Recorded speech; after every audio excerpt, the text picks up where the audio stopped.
man er bare klar over, at man ikke er William. Altså det står klart rimelig tydeligt hver dag, synes jeg.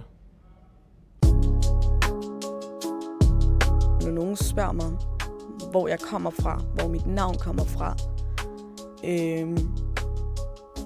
så kan jeg jo ikke fortælle en lille kort historie, fordi det er ikke en lille kort historie. Det er en ret lang historie. Jeg føler nogle gange, når jeg er i Danmark, at jeg føler mig meget dansk og hjemme, men samtidig kan jeg også føle mig meget fremmed. Jeg er født og opvokset her, så jeg kunne ikke rigtig forestille mig at bo andre steder, fordi at, igen, det her jeg føler mig hjemme, så jeg vil ikke rigtig være andre steder end her, altså fordi at jeg vil gerne have, at mine børn skal vokse op her. Jeg har heldigvis lært af mine forældre, at jeg skal være stolt af, hvem jeg er.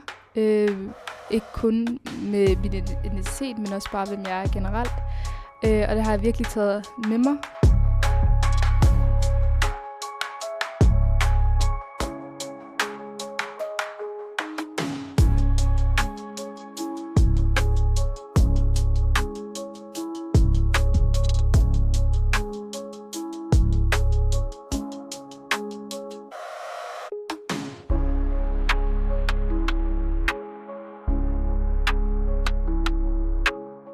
Hej, jeg hedder Naima. Jeg er 16 år gammel, og til hverdag går jeg på STX. Jeg hedder Human Fideskui. Jeg er 27 år, studerer på RUC, studerer min kandidat i politik og forvaltning. Jeg hedder Shiklin. Jeg er 17 år gammel og går i 1. G på Christianshavns Gymnasie. Men jeg hedder Melanie Gunaratnam, og jeg er 29 år gammel. Jeg har boet her i København i 5 år. Og lige nu så studerer jeg tværkulturelle studier på Københavns Universitet. Mit navn det er Robar. Jeg er 19 år gammel. Til hverdag så arbejder jeg i Lidl som salgsleder. Jeg hedder Nur, og jeg er 15 år gammel. Til dagligt er jeg en del af et ungepanel og laver ting for de unge i kommunen. Jeg hedder Lilian, jeg er 18 år gammel, og jeg går på Sankt Anna Gymnasium. Jeg skal starte i 3. G her efter ferien. Og jeg er kineser. Begge mine forældre er immigreret fra Kina, før mig og mine søskende blev født. Så jeg er vokset op med, at de har snakket kantonesisk til os, så jeg kunne snakke det, da jeg var lille, og forstå det. Og det kan jeg stadig, men jeg kan ikke rigtig snakke sproget mere.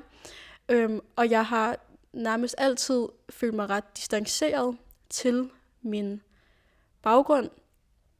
Jeg har ikke altid følt mig lige så kinesisk som andre kinesiske børn, som jeg har mødt, der er født og opvokset i Danmark, ligesom mig, har været. Og med tiden så har jeg også mistet meget af sproget, og følt mig endnu mere distanceret fra min baggrund. Selvom jeg ser kinesisk ud, så føler jeg mig ikke super kinesisk. Min baggrund er, at jeg er fra rundt i hele verden. Mine forældre kommer fra Israel og Argentina, og jeg har rigtig meget jødisk familie, som der er flyttet fra alle mulige lande. Så de har boet i Tyskland og i Polen, og så er flyttet til Argentina på grund af 2. verdenskrigen. Og så er der så nogen, der er flyttet til Israel. Jeg var også israeler til jeg var 13 år gammel, og blev kun for 2 år siden dansk. Min storebror er også født i Israel. Jeg har valgt at være med i den her film, fordi at jeg synes, det er rigtig spændende at få det ud i landet, hvordan folk har det, og hvordan det er at leve som en, der har mere end en baggrund. Jeg er kurder fra Tyrkiet. Jeg tænker, det kunne være fedt at være med i det her, fordi at der er brug for at blive talt mere om det, i forhold til, hvordan det er at være indvandrer eller anden etnisk i Danmark. Jeg er oprindelig, hvis man kan sige det, fra Vestjylland, hvor mine forældre bor. De er så fra Sri Lanka, tamilske sri lankanere, som er flygtet hertil tilbage i 85. Og jeg er så født og vokset op her i Danmark. Og grunden til, jeg er med her i dag, er, fordi jeg synes, det lød enormt spændende at kunne fortælle om min baggrund og mine tanker omkring det med at være efterkommer af flygtninge. Det er ikke rigtig noget, jeg har hørt så meget om, eller set så meget til i Danmark, og det er virkelig en samtale, jeg synes, vi har manglet. Begge mine forældre, de kommer fra Ghana, men kom så til Danmark, og jeg er født og opvokset i Danmark. Jeg har 3 søskende, som alle sammen er født i Ghana, hvilket også er en af grundene til, at jeg valgte at være med i den her video, fordi at jeg synes, det at være efterkommer, det ved jeg ikke, en lidt fremmed oplevelse, som jeg godt gad at dele med andre. Min baggrund er, at jeg er født i Aarhus, men jeg har 2 forældre fra Iran, der er politiske flygtninge. Og hvorfor er det, jeg tænkte at være med i det her? Det er et virkelig godt spørgsmål, men for mig tror jeg vil også prøve at se, at man lige selv kan finde ud af nogle svar, og lige få sagt min side af historien. I hvert fald, hvad mine tanker er. Jeg synes, at hele ideen med de her interviews har været en rigtig god idé, da det er sådan et vigtigt emne, som burde blive italesat og ikke skal blive til et tabu. Jeg er født i Etiopien, opvokset i Kenya, og så flyttede jeg hertil i 2017, så jeg har været her halvdelen af mit liv. Og jeg er somalier. Begge mine forældre er somalier, og ja, det var det.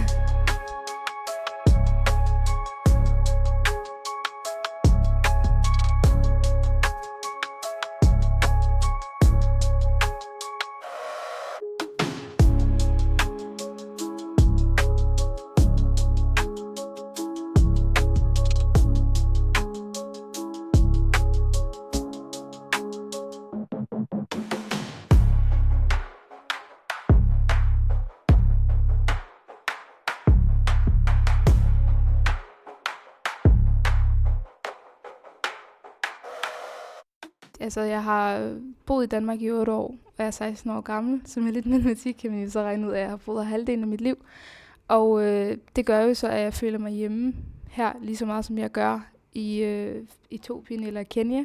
Ja, jeg tror måske, der er en eller anden idé eller en opfattelse af, at jamen, så kommer man fra forskellige kulturer, og det betyder, at man har mega meget at komme fra, og det kan jeg da også godt være enig i, at jeg har nogle styrker i, at jeg har også min iranske kultur bag mig, men det er ikke fordi, at jeg føler mig mere hjemme, når jeg er i Danmark eller i Iran, fordi på samme tid, så har man, når man har det kulturklash, som jeg føler, jeg har, så føler jeg mig ikke dansk, men jeg føler mig heller ikke iransk. Jeg føler mig lidt i sådan en mellemsituation, hvor jeg sådan ikke lige helt ved, hvem det er, jeg sådan, hvad er det, jeg egentlig kan definere mig selv som. Altså ja, jeg føler mig hjemme 2 steder i verden, både Danmark og Ghana, men jeg tror altid, jeg vil føle mig mere hjemme i Danmark, fordi jeg er født og opvokset her, og der også har alle mine venner er, og sådan, jeg har brugt det meste af mit liv her, men Ghana vil jo altid være en del af sådan der, altså mig, min personlighed, og altså bare sådan, hvem jeg er. Jeg føler nogle gange, når jeg er i Danmark, at jeg føler mig meget dansk og hjemme, men samtidig kan jeg også føle mig meget fremmed. Specielt efter jeg flyttede til København, så er der rigtig mange, der har antaget, at jeg er turist, eller jeg ikke kan dansk. Og samtidig så, når jeg for eksempel er på Sri Lanka og besøger familie, så har jeg følt mig meget hjemme, når det kommer til kulturen, men samtidig også følt mig som en turist. Når jeg rejser tilbage til, hvor jeg selvfølgelig etnisk er fra, så er det ikke fordi, jeg føler mig mere hjemme, end hvad jeg gør andre steder. Men så igen, når jeg så kommer hjem igen til Danmark, så føler jeg mig hjemme. Det er ligesom, at jeg får en følelse af, at jeg er hjemme igen, når jeg så lander hernede, når det er. Men ja, jeg har ikke den følelse, når jeg er i et andet land. Men så på samme tid kan jeg godt føle mig hjemme, når jeg er dernede, for eksempel i landsbyen, eller hvad det nu skulle være. Jeg har jo, vokset op med at være i forskellige kulturer og rigtig tit besøge familie i andre lande. Så jeg er blevet rigtig vant til det. Og så når jeg for eksempel besøger andre lande, nogle gange også når jeg er på ferie i et nyt land, så føler jeg meget, meget mere sådan velkommen. Og det er meget nemt for mig at ligesom være der. Jeg svarede hverken eller, fordi jeg har været på udveksling i USA. Så på den måde, så følte jeg mig hjemme der. Men jeg har aldrig nogensinde følt mig hjemme i Kina, de gange jeg har været der. Jeg var der tilbage i oktober, og jeg følte ikke rigtigt, at jeg lige passede ind i kulturen og sproget og landet.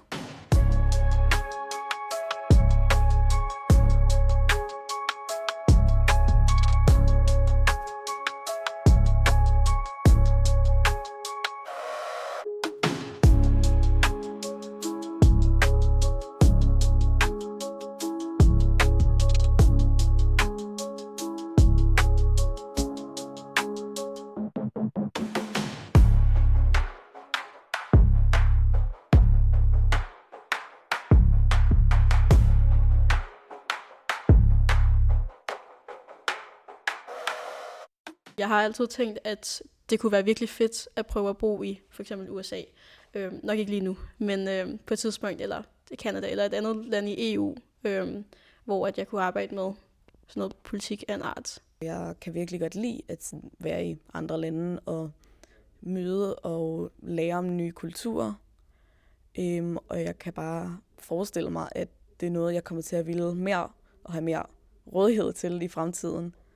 Jeg er født og opvokset her, så jeg kunne ikke rigtig forestille mig at bo andre steder, fordi at, igen, her jeg føler mig hjemme, så jeg vil ikke rigtig være andre steder end her, altså fordi at jeg vil gerne have, at mine børn skal vokse op her, når jeg kommer så langt i livet. Det var virkelig en drøm, jeg havde, og jeg kunne huske, jeg sagde til mig selv, når jeg bliver 30, så vil jeg rigtig gerne væk fra Danmark, og måske permanent bo et andet sted.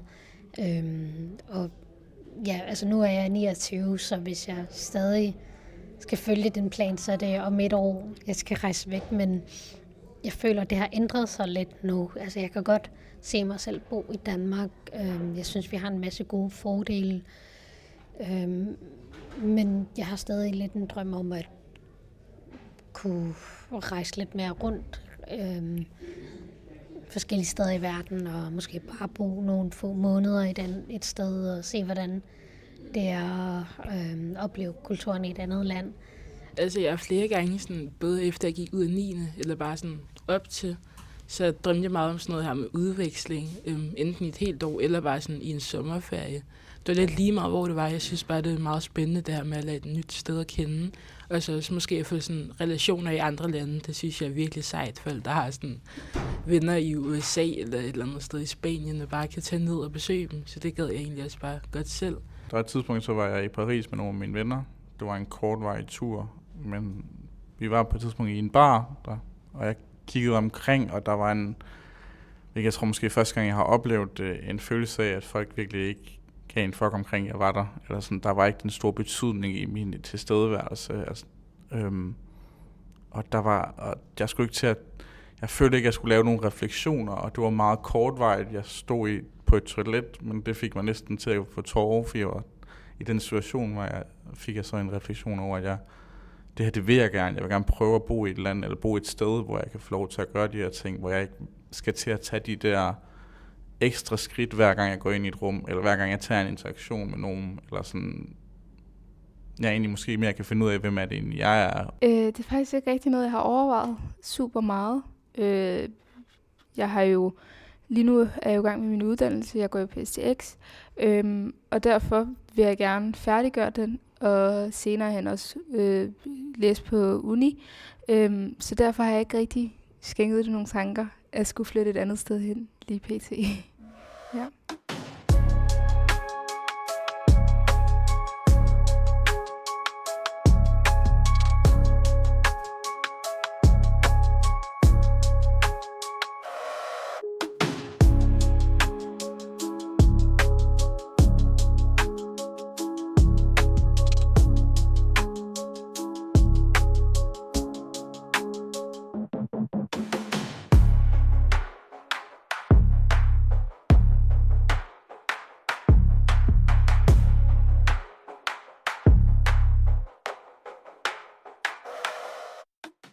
Det er jo en fordel, i og med, at man får nogle forskellige kompetencer for de forskellige kulturer.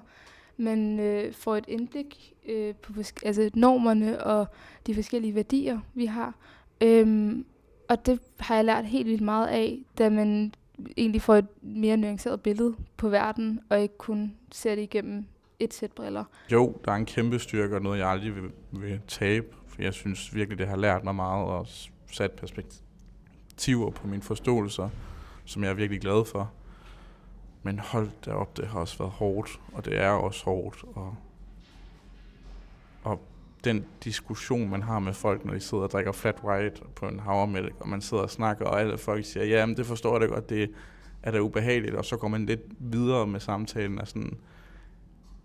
Jeg tror måske også, det er grundlaget til, at jeg er kommet her, fordi jeg sådan, ja, det ved jeg ikke om det her, men det er ikke bare en, det er da ærgerligt over en flat white, og så er det, altså det er hver dag, altså det er en rimelig stor tankegang, det er en rimelig stor tankemylder, du skal igennem, Altså, jeg synes bare, at det er sådan meget sejt, eller mere spændende måske, at have 2 forskellige kulturelle baggrunde.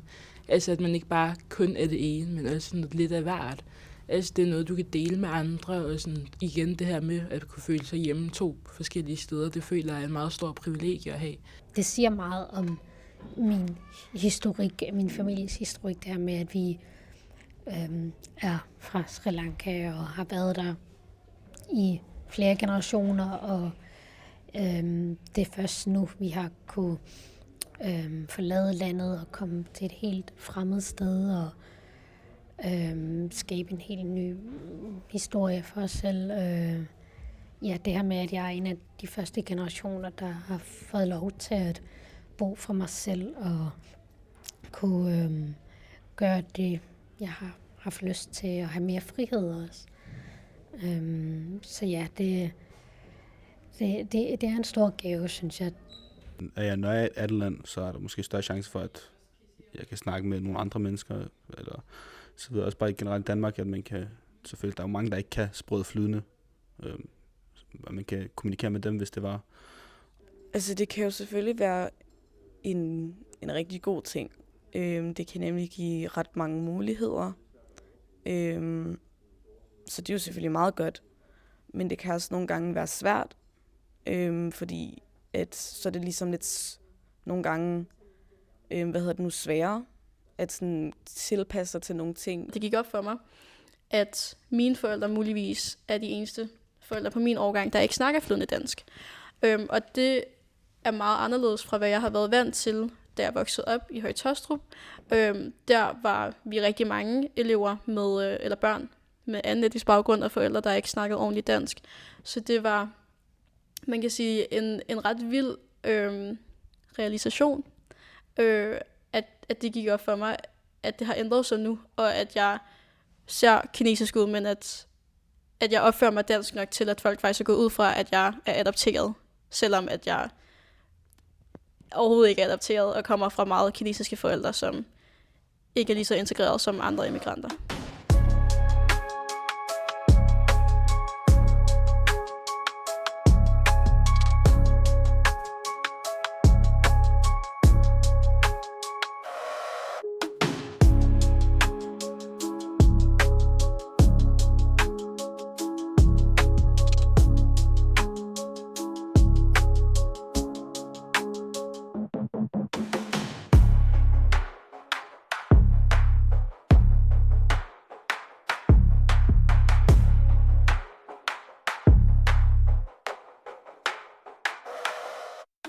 Hvis ens familie er fra et andet land, så vil der altid være nogle værdier, eller man kan sige kulturelle tendenser, som er indbygget i vores hjerner, uden vi helt lægger mærke til det sådan underbevidst, som er blevet inkorporeret i vores hverdag på en eller anden måde, som vi bare lidt er blevet blinde for.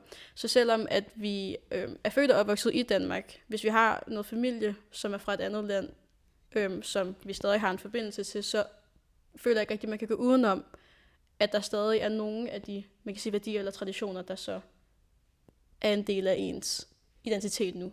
Det kommer an på en selv, hvad man selv føler. Hvis man føler, at jeg faktisk ikke er lige så dansk, fordi at jeg har alt muligt andet også, så er man jo mindre dansk. Jeg er uenig, fordi jeg synes ikke, at man som dansker skal være etnisk dansk. Jeg synes, det er, hvis du deltager i samfundet, hvis du er født og opvokset hernede, hvis du er, altså selvfølgelig ser dig selv som en dansker, hvis du går rundt og siger, nej, jeg er herfra, jeg gider ikke være dansker.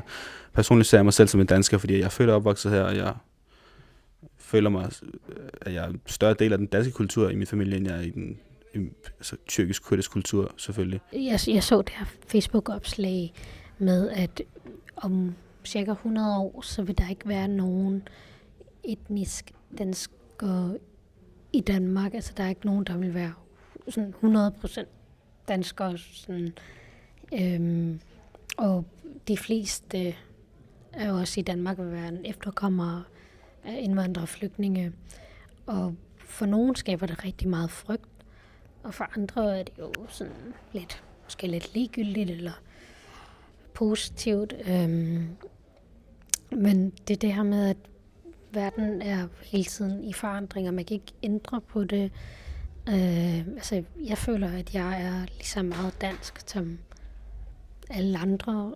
Jeg tror personligt aldrig, jeg vil sige, at jeg var dansker eller noget, fordi det er hele min sådan... Ja, det er bare ikke helt mig. Jeg er også noget andet. Jeg er ikke helt dansk, men jeg er stadig meget inde i den danske kultur. Jeg tror først, jeg vil prøve på at anskue, hvad det er, vi mener som dansk. Fordi sådan... Jeg ved godt, at Inger Støjberg har sin lavkage, og vi har alle de her andre perspektiver. Vi har meget hårdt... Der er næsten et behov for at være en hård struktur på, hvad vi er, vi kan definere som dansk. Men jeg ser det altså som om det, som vi har nu i Danmark, og den velfærd, vi har i Danmark, vil aldrig have været der, hvis man ikke har haft immigration eller foreign work, udefra kommende arbejde. Og en kultur kan ikke overleve, hvis den ikke bliver ved med at hele tiden udvikle sig. Man føler sig ikke dansk, blandt andet hvis man ikke har statsborgerskab og ikke har retten til at være med i politik og kunne stemme. Det har jeg blandt andet ikke, så det synes jeg er lidt... Ja, det er ærgerligt at bo i et land, hvor at beslutningerne bliver truffet, hvor du egentlig ikke har mulighed for at kunne deltage eller komme med din mening og holdning, og se den blive hørt og set gennem dit valg. Så det synes jeg er lidt ærgerligt, at man ikke har mulighed for det.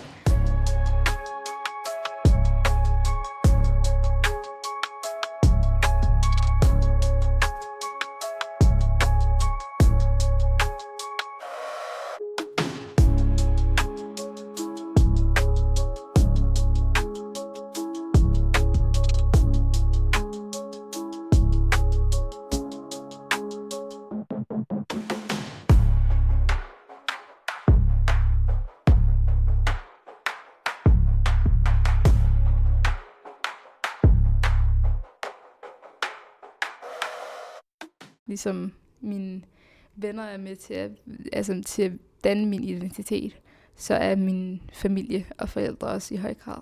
Da jeg var mindre, så gik jeg meget op i, at jeg ikke skulle anerkende den kultur, mine forældre kom fra. At det var ikke noget med, at jeg skulle have iransk mad med til madpakken. Jeg skulle have en leverpostej mad, selvom jeg ikke syntes, det var det mest lækre.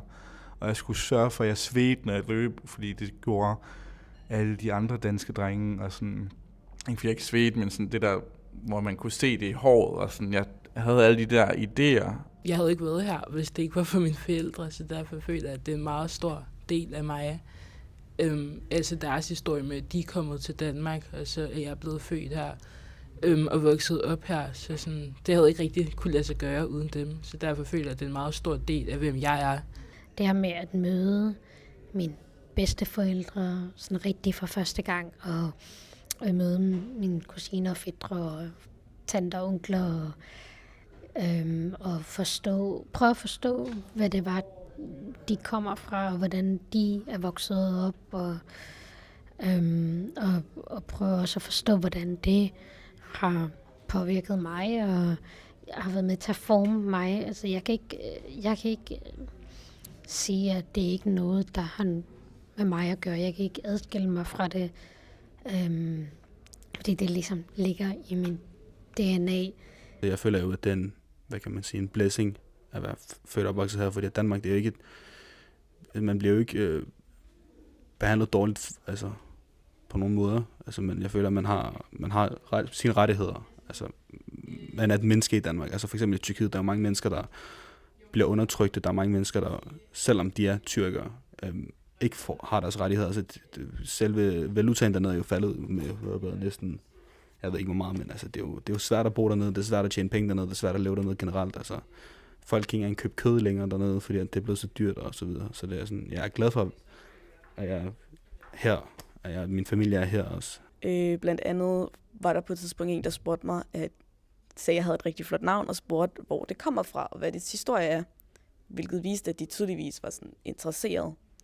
Men så har jeg også hørt nogen spørge, hvor er du fra? Og så siger jeg, jeg er født i Danmark. Og så spørger de, jamen hvor er dine forældre fra? Hvor kommer du ægte fra? Og det er sådan et spørgsmål, som jeg godt kan høre, at det er lidt, altså man kan godt høre, at det er lidt sådan negativt lagt. som i sådan, jeg ved, du ikke er herfra, hvor du er ægte fra. Og det er slet, jeg er ægte fra Danmark. Mine forældre fra et andet sted, mine bedsteforældre fra et andet sted, men jeg er fra Danmark. Så sådan et slags spørgsmål kan for eksempel nogle gange godt være lidt ubehageligt at skulle svare på. Det er som om, at vi nogle gange som familie, når vi snakker, eller som søskende, kan komme til at glemme vores rødder.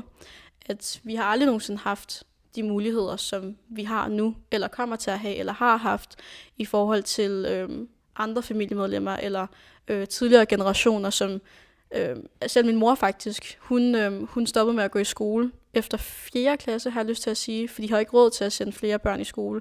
De var 4 børn, og det var kun drengene, der fik lov til at fortsætte. Og det er jo, man kan sige, 2-3 generationer tilbage. Så det er jo ikke engang lang tid siden overhovedet, hvor nu, så jeg går på gymnasiet, og det har nogle af mine andre søstre også gjort, og nogle af dem har gået på universitetet. Jeg vil selv virkelig gerne studere på universitetet også. Så man kan sige, altså på den måde, så har det i hvert fald betydning for mig at huske, at selv mine egne forældre har ikke haft de samme muligheder, som jeg har nu.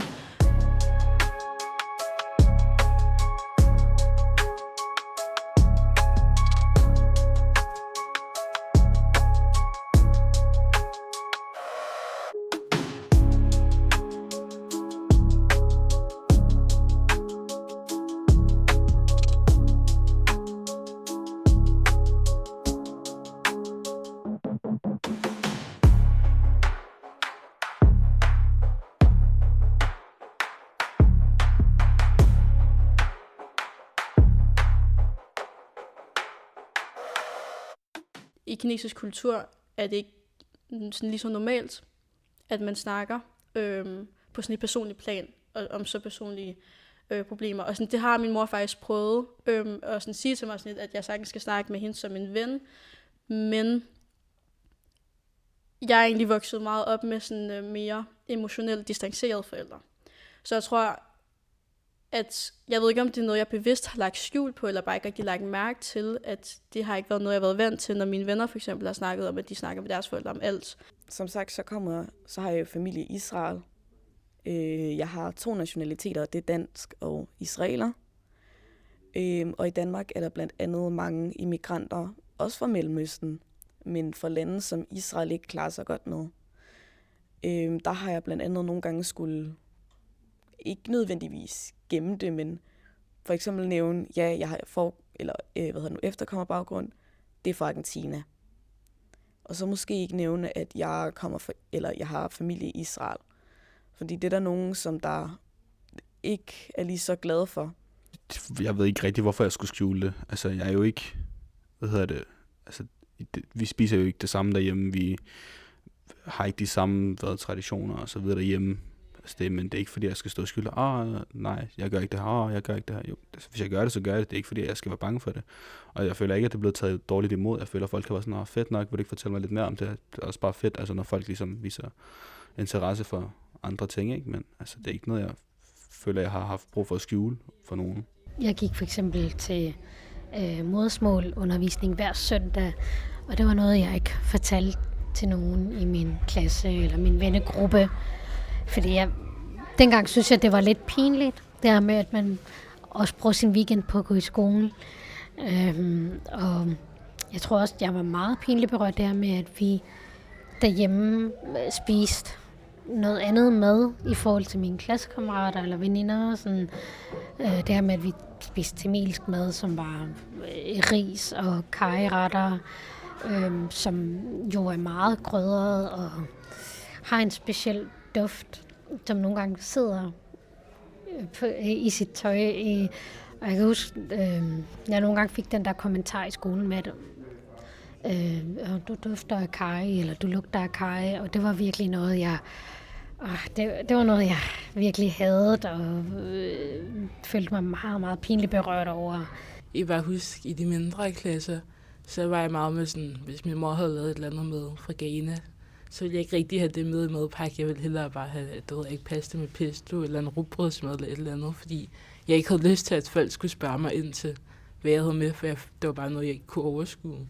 Så der prøvede jeg lige at sådan pege lidt låg på det, fordi jeg følte, at hvis jeg havde et eller andet eksotisk, men så vil jeg sige, så de kommer op til mig og spørger mig, hvor jeg bare sådan, ikke bare lad mig være i fred, så jeg kan spise min mad i ro.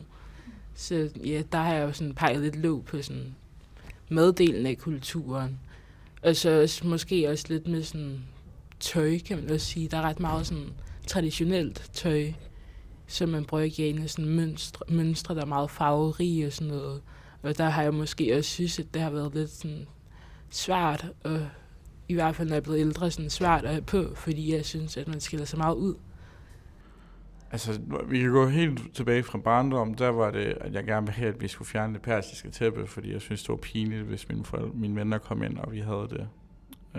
Og at jeg har haft sådan nogle situationer, hvor jeg har prøvet så vidt muligt at holde mig til de danske normer, for sådan at gemme væk det iranske mad, jeg har spist, eller at prøve så vidt muligt at snakke ordentligt dansk, fordi så skulle jeg sørge for, at folk synes, jeg forstod mig, når min mor kom, og sådan, så var jeg meget sådan, vi skal ikke gøre det her, vi skal gøre det her, vi skal gøre det her, og var meget kontrollerende for, hvordan interaktionen mellem mine venner og mine venners forældre skulle være mellem min mor og mig. Jeg har heldigvis lært af mine forældre, at jeg skal være stolt af, hvem jeg er. Ikke kun med min identitet, men også bare, hvem jeg er generelt. Og det har jeg virkelig taget med mig, så jeg har ikke prøvet at skjule, men det er jo også lidt svært, når man både bærer et tørklæde og er lidt mørk i huden. Men jeg tager det igen som en fordel at have en anden etnisk baggrund, i stedet for en ulempe. Så derfor har jeg ikke prøvet at skjule det.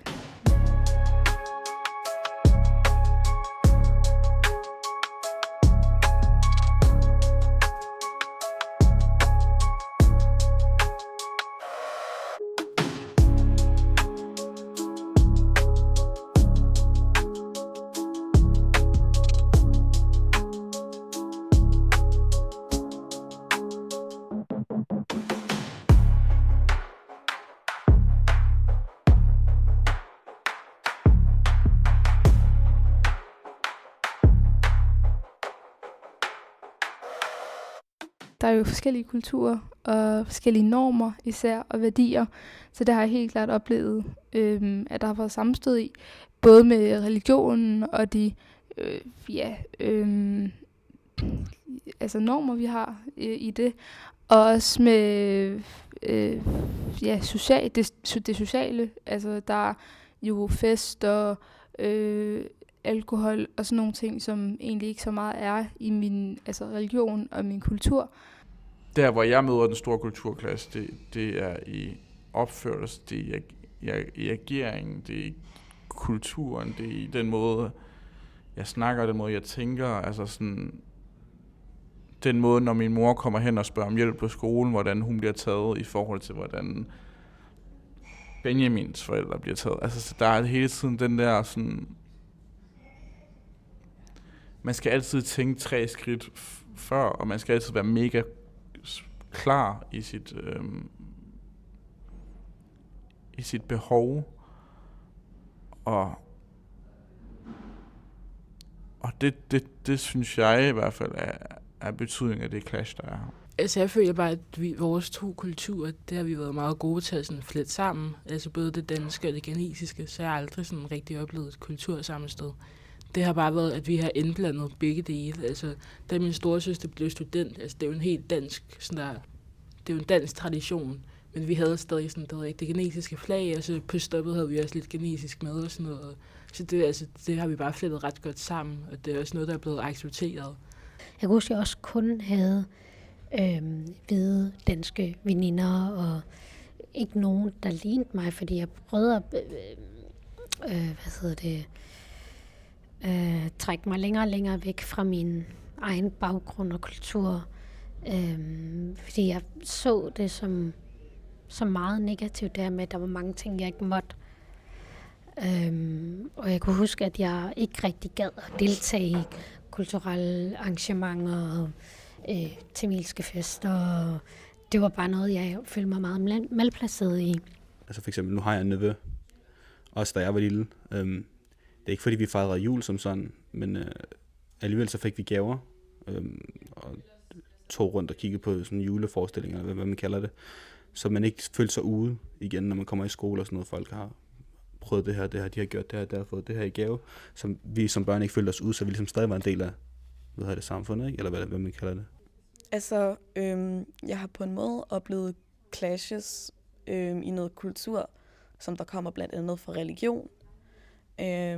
Men fordi at min familie er, meget sådan ikke religiøs, så det er nemt for mig at ligesom komme igennem dem her. Så jeg holder blandt andet næsten alle jødiske højtider, men jeg holder også de fleste kristne, fordi det er nogen, der er i Danmark.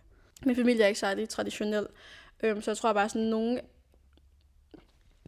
nogle gange, hvis de gerne har ville gøre noget på, som er normalt i Kina, som de gerne vil gøre i Danmark, så har mig og min søskende været sådan rimelig, man kan sige, hurtigt til at fange, at det vil ikke være normalt. At, nu kan jeg ikke lige komme i tanke om noget helt konkret, men at så vil min mor for eksempel sige, lad os gå ud og gøre X og tage Y med, og sådan nogle her ting, det ved jeg ikke, spise det her herhen, eller blande de her 2 ting sammen, eller et eller andet. Så har mig og min søskende i hvert fald været ret hurtigt til at være sådan, mor, det gør man ikke her. Det er sådan, det kan du gøre i Kina, men det gør vi ikke her i Danmark. Og vi vil jo ikke have, man vil ikke have, at man bliver set endnu mere anderledes på, end man allerede bliver i forvejen, fordi man ser anderledes ud. Så har man ikke lyst til at opføre sig anderledes.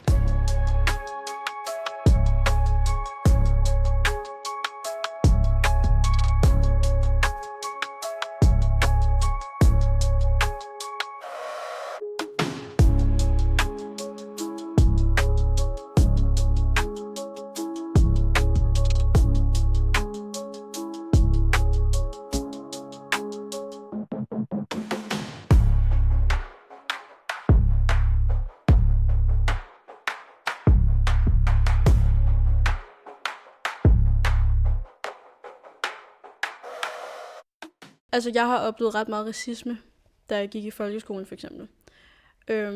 Og det er jo, man kan sige, det har været lidt ironisk, fordi jeg er født og opvokset i Høje Taastrup, og går i folkeskole der, hvor der er virkelig mange med anden etnisk baggrund. Men det har ikke rigtig, som sådan, det har ikke stoppet folk for at være racistiske.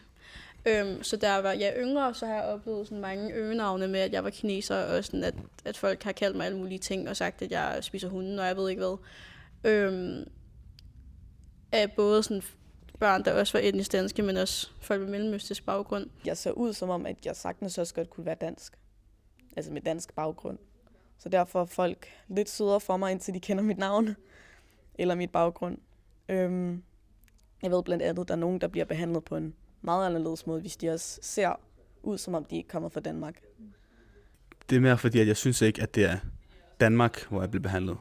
Altså, det er jo ikke landets skyld, det er jo ikke alle menneskers skyld. Hvis der nu er en person, der ikke kan lide, at jeg er her, så er det jo ikke alles skyld. Det er jo hans måde at kigge på det på, selvfølgelig. Så hvis jeg bliver behandlet dårligt af en person, så kan jeg ikke stå og beskylde det på en hel befolkning eller et helt land, og det synes jeg ikke er fair, man gør. Og der er mange racister i Danmark, okay, men det er jo, altså, du har stadig et bedre liv her, end du måske vil have i dit hjemland. Så jeg føler ikke, hvorfor folk de kigger så slemt på det. Altså, ja, jeg har haft nogle dårlige oplevelser, men ja, jeg har haft flere gode oplevelser hernede, end jeg har haft dårlige, så jeg ved ikke rigtig, hvorfor jeg skulle stå og klage omkring det. Så jeg er blevet meget mere opmærksom på, at jeg bliver behandlet anderledes, end jeg gjorde før i tiden. Før i tiden tænkte jeg slet ikke over det. Jeg var bare sådan, nej, det gør jeg ikke, det sker ikke for mig. Men nu kan jeg godt se tilbage og tænke, wow, okay, det var faktisk ikke i orden, den måde, jeg blev behandlet på. Det var lidt racistisk, eller det var lidt uretfærdigt. Og jeg prøver også at huske mig selv på, at det er vigtigt, at jeg siger fra, eller jeg lige gør folk opmærksom på det. For nogle gange så er folk også meget uvidende og glemmer, at undskyld, det var ikke meningen. Altså, jeg synes, i den generation, jeg er fra, at folk er meget velkomne. Eller jeg tror bare, det er en meget normal ting, at der nu er mange folk fra forskellige kulturelle baggrunde. Så det er ikke rigtig noget, folk de sådan lægger mærke til på min alder. Altså, så er jeg bare mig. Men jeg føler lidt, at nogle af de ældre generationer, de kan godt være lidt hårde nogle gange. Men det er også, altså, nu ved jeg godt, hvordan det har været i gamle dage og sådan noget. Men det nok ikke har været lige så normalt at sådan se så mange på gaden fra forskellige kulturer i Danmark. Så det er måske lidt svært for dem at forstå. Jeg tror, jeg kan give dig rigtig mange konkrete eksempler, men jeg tror, jeg er faktisk lidt ligeglad med de konkrete eksempler. Altså sådan, jeg kan godt klare, at det kan jeg ikke. Jeg synes, det er nederen, men jeg kan meget hellere have, at der er en, der kalder mig perker, end at jeg finder den der strukturelle racisme, der er svær at pinpoint. Og sådan, den der, som man sådan, der er noget her, og du opfører dig anderledes over for mig, og jeg har en anden dialog, og sådan, det er meget svært at tage stilling til, fordi det er meget svært at pinpoint. Altså, jeg kan jo ikke skjule min baggrund i og med min beklædning, men også hvordan jeg er som person. Og det har jo en betydning for, for det samfund, vi lever i. Det er jo ikke et perfekt liv, og det er det jo heller aldrig i andre lande. Der findes racisme, der findes hyggeracisme for den sags skyld. Og derfor kan man jo godt føle sig en gang imellem, at man bliver forskelsbehandlet, eller set ned på nærmest som en med en anden etnisk baggrund.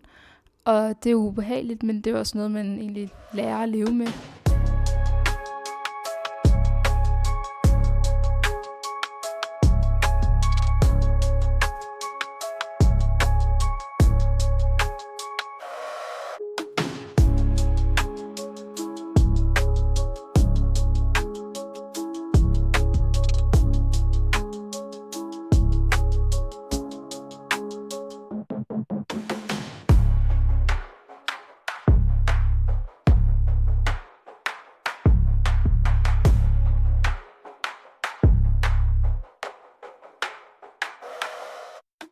Det er jeg helt klart enig i. Efterkommere fra Europa, blandt andet, eller Mellem-Europa osv., dem kan man jo ikke især se på, at de for eksempel er efterkommere. Og mange mennesker, eller mange folk, som er racistiske, eller laver nogle racistiske udtalelser og handlinger, de gør det jo for det meste ikke på baggrund af, hvem man er, fordi de kender en, men hvordan man ser ud, og de fordomme, de egentlig har. Så der er det jo på en måde en fordel at være fra Europa, da man ikke ved første blik kan se, at man har en anden etnisk baggrund i forhold til at være fra Afrika eller Asien for den sags skyld. Altså jeg tror, jeg gik rundt meget tit i min barndom og prøvede at lave sådan nogle argumenter for, at det ikke passede. Altså at man behandler folk lige. Men jeg tror, der hvor den bristede var ved Ukraine-krigen. Og hver gang jeg siger, det er virkelig vigtigt for mig at sige, jeg synes ikke, at håndteringen af ukrainske flygtninge har været dårlig, eller det har været forkert. Det synes jeg på ingen måde.